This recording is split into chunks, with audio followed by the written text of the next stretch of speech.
हे दोस्तों, welcome back to my channel. मेरे channel में आप सभी का फिर से स्वागत है। भारत की स्वतंत्रता के बाद पहला ऐसा मामला होगा जब किसी महिला को फांसी पर लटकाया जाएगा। जी हाँ दोस्तों, उत्तर प्रदेश की रहने वाली शबनम को सुप्रीम कोर्ट ने फांसी पर लटकाने का आदेश जारी कर दिया है।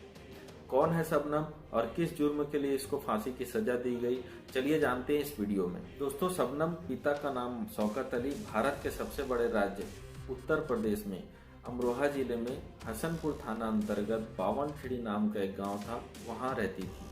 शबनम के पिताजी पेशे से शिक्षक थे और अगर शबनम के शिक्षा की बात की जाए तो शबनम भी काफी पढ़ी लिखी थी। उसने डबल एमए किया हुआ था, एक बार अंग्रेजी में एक बार भूगोल में। और कॉलेज खत्म होने के बाद वो अपने ही गांव के स्कूल में छोटे बच्चों लोग को अंग्रेजी पढ़ाया करती थी। शबनम अपने ही गांव के लड़के जिसका नाम सलीम था उससे प्रेम करती थी। सलीम शबनम से बहुत कम पढ़ा लिखा था, वो महज 5वीं पास था और डेली काम करके अपना गुजर बसर करता था। जब इस रिश्ते के बारे में शबनम के घर वालों को पता चला तो उन्होंने इस रिश्ते से इनकार कर दिया।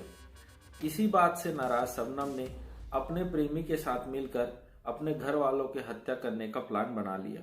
सन 2008 14-15 अप्रैल की रात शबनम ने अपने परिवार वालों को खाने में जहर मिलाकर मौत की नींद सुला दिया। किसी को शक न हो और सारा शक बाहर वाले पर जाए, इसलिए उसने अपने परिवार वाले के सभी सदस्यों के गले पर कुल्हाड़ी से वार किया। मरने वाले में उसके माता पिता, उसके 2 भाई, एक भाभी, एक बुआ की लड़की और एक महज 10 महीने का छोटा सा बच्चा था। सभी को मारने के बाद उसने रोने और चिल्लाने का नाटक किया, जिसको सुनकर पड़ोसी आए और उन्होंने पुलिस को इसकी सूचना दी। जब यह हत्या की खबर धीरे धीरे लोगों को पता चली तो पूरे यूपी में ये खबर आग की तरफ फैलने लगी। उस समय मायावती जी मुख्यमंत्री उत्तर प्रदेश की थी, तो वे भी शबनम से मिलने के लिए पहुंचे। चूंकि उनको यह सारी चीजें पता नहीं थी, इसलिए उन्होंने 5 लाख रुपए शबनम को मुआवजे के तौर पर देने का ऐलान किया। लेकिन कहीं न कहीं पुलिस को इसकी थोड़ी बहुत भनक थी और उनको शक हो गया था कि कहीं न कहीं परिवार के ही कोई सदस्य है जो इस कार्य को अंजाम दिया है। पुलिस ने जब शुरुआती तहकीकात की तो उनको पता चला कि किसी भी सदस्य ने अपने आप को बचाने के लिए किसी भी तरीके का स्ट्रगल नहीं किया है, जबकि अगर किसी के ऊपर कुल्हाड़ी से हमला हो तो वो अपने आप को जरूर बचाने की कोशिश करेगा। लेकिन इस केस में किसी भी तरीके का स्ट्रगल नहीं देखा गया था। न ही किसी चोर के घुसने के कोई सबूत मिले थे, न ही किसी दरवाजा को तोड़ा गया था। तो शक और गहरा होते गया जो शबनम के ऊपर आ रहा था। पुलिस को शक शबनम के ऊपर तो हो गया था, लेकिन जनता का सपोर्ट और सहानुभूति होने के कारण उससे सीधी तरीके से पूछताछ नहीं कर पा रही थी। तो इसलिए पुलिस ने उस शबनम के कॉल डिटेल्स को खंगालना शुरू किया। कॉल डिटेल्स निकालने पर पुलिस को पता चला कि शबनम ने 900 बार से भी ज्यादा कॉल 1 महीने में सलीम को किया है। और खास बात यह थी कि उसने मौत के 10 मिनट बाद 2 बार कॉल किया था सलीम को और उस दिन पूरे 55 कॉल उसने किए थे। तो इससे पुलिस का शक और क्लियर हो गया। पुलिस ने इसके बाद सलीम को गिरफ्तार किया और उससे कड़ाई से पूछताछ किया।